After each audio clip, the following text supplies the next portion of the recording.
मैं हूं आपका दोस्त और होस्ट अजय यादव। आप देख रहे हैं अजय टेक सपोर्ट चैनल को। आज का टॉपिक आपने थंबनेल टाइटल में देखा, जी आप लोगों ने सही गेस किया। आज का टॉपिक है पेटीएम वर्सेस पेपाल। पेपाल क्या होता है और पेटीएम क्या होता है, दोनों में क्या डिफरेंस है, क्या समानता है और दोनों में से हम लोगों को किसको यूज करना चाहिए, क्या बेनिफिट्स है, क्या नुकसान है, क्या क्या फीचर्स है, सारा चीज़ समझेंगे इस वीडियो में। बहुत सारे आपने वीडियो देखे होंगे यूट्यूब में, बहुत सारे इसके ऊपर बने हुए हैं, लेकिन कोई भी क्लियर नॉलेज आपको नहीं दिया हुआ है। इस वीडियो में, इस चैनल में आपको हर एक चीज़ डीपली समझाया जाता है और अच्छे से समझाया जाता है। जो बात करने वाला हूं मैं पेटीएम और पेपाल के बारे में, तो दोनों में से सबसे पुराना कौन सा सर्विस है? पेपाल। याद रखिएगा, पेपाल को कॉपी करके पेटीएम बना गया है। पेपाल का जो कलर कॉम्बिनेशन है उसको कॉपी करने वाला पेटीएम है। पेटीएम ने उसके कलर कॉम्बिनेशन को और कुछ टेक्निक्स को कॉपी किया है। और एक बात ध्यान रहे, ये जो पेटीएम है ये हमारे इंडिया में सर्विस होता है, सर्विस एरिया इंडिया है, लेकिन पेपाल जो है इंटरनेशनल लेवल का है। मतलब ये पूरे वर्ल्ड में काम करता है।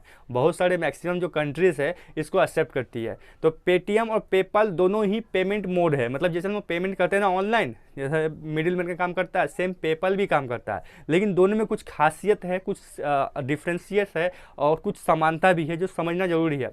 पेटीएम और पेपाल क्या चीज़ है, ध्यान समझते हैं, आपको समझ में आएगा क्लियरली। और समझने के बाद समझ में आएगा कि क्या डिफरेंस है।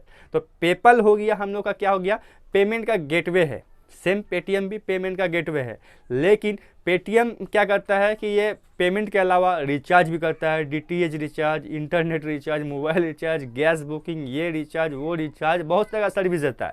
पेटीएम सिर्फ पेमेंट गेटवे ही नहीं है, इसमें बहुत सारा सर्विस अवेलेबल है। आप ऑनलाइन फ्लाइट बुकिंग कर सकते हैं, ऑनलाइन टिकट बुकिंग कर सकते हैं, मेट्रो बुक कर सकते हैं, बस बुक कर सकते हैं। इसके अलावा बहुत सारी चीज़ आप बुकिंग कर सकते हैं पेटीएम के थ्रू, और भी बहुत सारे काम कर सकते हैं। इसके अलावा आप ऑनलाइन अपना बैंकिंग सर्विस चालू कर सकते हैं पेटीएम में। पेटीएम में खुद का बिजनेस कार्ड होता है, पेटीएम का पेटीएम पेमेंट कार्ड होता है, पेटीएम का डेबिट कार्ड है, क्रेडिट कार्ड है, पेमेंट बैंक है, बहुत सारा चीज़ पेटीएम में अवेलेबल है। इसके अलावा आपका देखिएगा पेटीएम में पोस्ट पेड का सर्विस मिला हुआ है। मतलब आप खरीदेंगे अभी, पेमेंट आपको 1 महीना बाद देना पड़ेगा, इस टाइप का पोस्ट पेड का सर्विस मिला हुआ है। तो बहुत सारे सर्विस पेटीएम में है, लेकिन पेपाल में ऐसा कोई भी सर्विस नहीं है। पेपाल ओनली एक ही सर्विस देता है, पेमेंट का लेन देन।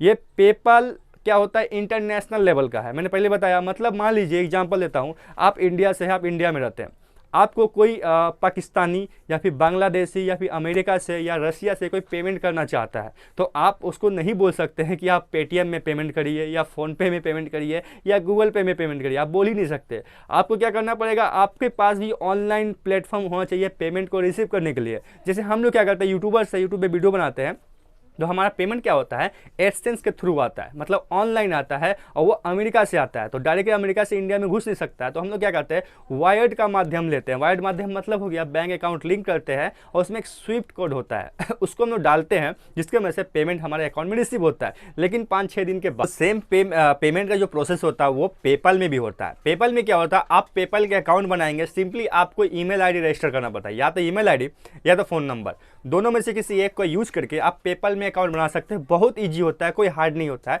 इसके बाद आपको अकाउंट को लिंक करना पड़ता है अपने बैंक अकाउंट को। जैसे नॉर्मली जनरली हम लोग क्या करते हैं, कोई भी यूपीआई पेमेंट मोड में हम लोग अपने पेमेंट सिस्टम के लिए अपने बैंक अकाउंट को लिंक करते हैं।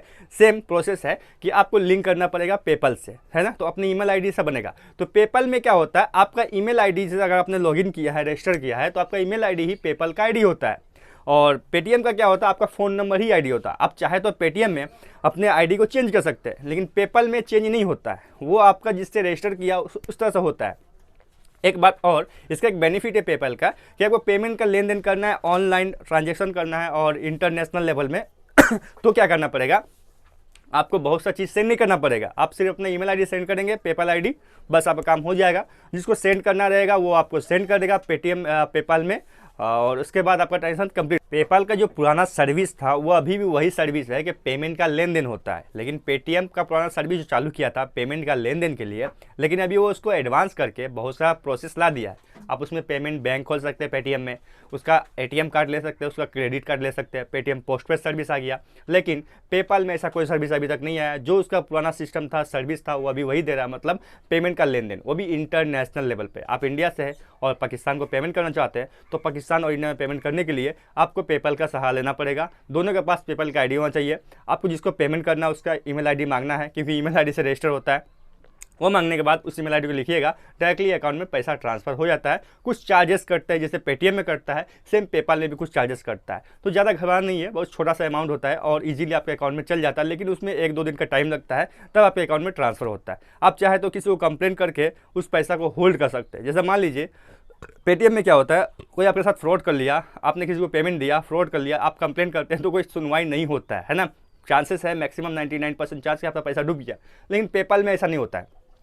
अगर किसी ने आपके साथ फ्रॉड किया, आपने पेमेंट किया और 24 घंटे के भीतर आपने उसको कैंसिल का ऑप्शन दे दिया, कैंसिल कर दिया, मैंने प्रोसेस कर दिया, तो पैसा उसके अकाउंट में नहीं जाएगा, वो बीच में अटका हुआ रहेगा। तो डिसीजन लिया जाएगा। पेपाल का जो सर्विस होता है, जो सर्विस प्रोवाइडर होता है, जो ऑफिसर होता है वो क्या करता है, वेरीफाई करता है, केस को समझता है क्या है, उसके बाद पैसा किसके पास जाना चाहिए वो डिसाइड होता है, फिर आपके पास पैसा वापस आ जाता है। तो ये सुविधा है पेपाल में, पेटीएम में नहीं होता। तो ये कुछ डिफरेंस थे और कुछ समानता था जो पेटीएम पेपाल में मिलता है।